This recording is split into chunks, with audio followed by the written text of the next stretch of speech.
দর্শক, এ বিষয়ে আরও জানাতে রাজশাহী এবং রংপুর থেকে যুক্ত হচ্ছেন আমাদের সহকর্মীরা। আমরা শুরুতেই চলে যাচ্ছি রাজশাহীতে, সেখানে রয়েছেন আবরার শাহির। আবরার, যদি চাও টেস্ট স্বাদ হট টমেটো সস বেস্ট।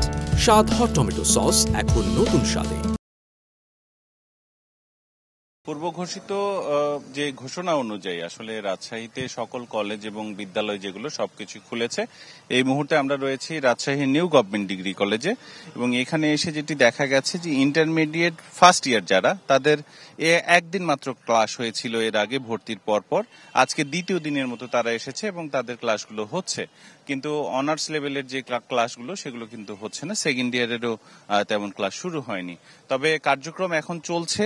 স্কুলগুলোতেও বিদ্যালয়ের যে শিক্ষার্থী তারা এসেছেন, গার্ডিয়ানরা এসেছেন।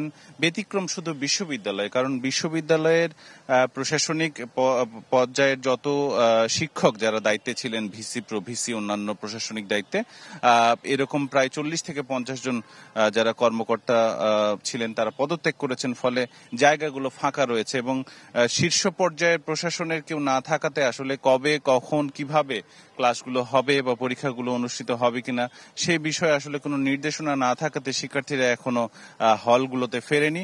যারা ফিরেছেন তারাও বলতে পারছেন না যে এখন পর্যন্ত কবে বিশ্ববিদ্যালয়গুলো আবারও সচল হবে। তবে বিশেষজ্ঞরা বলছেন যে ভিসি প্রভিসি নিয়োগ দেওয়ার পরপরই হয়তো সবকিছু সচল হয়ে থাকতে পারে, কিন্তু এখন পর্যন্ত রাজশাহীর যে স্কুল প্রাথমিক আগেই খুলেছে, এবং এখন কিন্তু কলেজ এবং যে উচ্চ মাধ্যমিক বিদ্যালয়গুলো সেগুলো খুলছে, পাশাপাশি শিক্ষার্থীরা মোটামুটি আসছে। এ ছিল আমার কাছে রাজশাহী থেকে। আবরার, আপনাকে ধন্যবাদ। দর্শক, এবার রংপুরে বেগম রোকেয়া বিশ্ববিদ্যালয় থেকে খবর জানাতে যুক্ত হচ্ছেন আরেক সহকর্মী ফখরুল শাহিন। ফখরুল। শোভন, আমি আছি রংপুর বেগম রোকেয়া বিশ্ববিদ্যালয়ের হেয়াত মাহমুদ ভবনের সামনে, এবং আমার পিছনেই দেখতে পাচ্ছেন যে ইংরেজি বিভাগের যে শিক্ষার্থীরা আছেন তারা মানববন্ধন করছেন। তার আগে আপনাকে একটু জানিয়ে দিই, সেটি হচ্ছে যে বেগম রোকেয়া বিশ্ববিদ্যালয় 1 মাস 18 দিন পরে এই বিশ্ববিদ্যালয় ক্লাসের দরজা খুলে দেওয়া হয়েছে। যদিও আনুষ্ঠানিকভাবে 16 তারিখ থেকে বন্ধ ছিল, কিন্তু তার আগে থেকে কিন্তু ক্লাস বন্ধ ছিল, নানান আন্দোলনে নানান কর্মবিরতির কারণে বন্ধ ছিল। এই কারণে 1 মাস 18 দিন পরেই শিক্ষার্থীরা কিন্তু ক্লাসরুম খোলা পেয়েছে।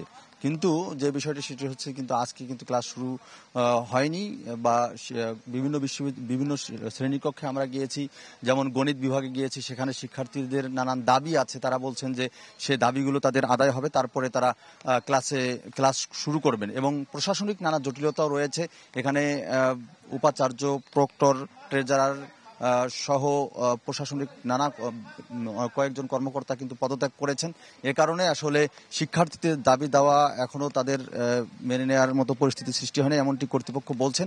এবং আরও নানান জটিলতার কারণে তারা আসলে আজ থেকে বেগম রোকেয়া বিশ্ববিদ্যালয় খুললেও আসলে ক্লাস শুরু করতে পারছেন না, এমনটি কিন্তু কর্তৃপক্ষ আমাদেরকে জানিয়েছেন। আর একটি বিষয় সেটি হচ্ছে যে এখানে কিন্তু আমরা দেখছি যে বেগম রোকেয়া বিশ্ববিদ্যালয় ইংরেজি বিভাগের শিক্ষার্থীরা এখানে মানববন্ধনে দাঁড়িয়েছেন, কারণ বৈষম্য বিরোধী ছাত্র আন্দোলনের সময় কিন্তু আবু সাইদ যে প্রথম শহীদ হন রংপুরে, সেই আবু সাইদের বিভাগ হচ্ছে ইংরেজি বিভাগ।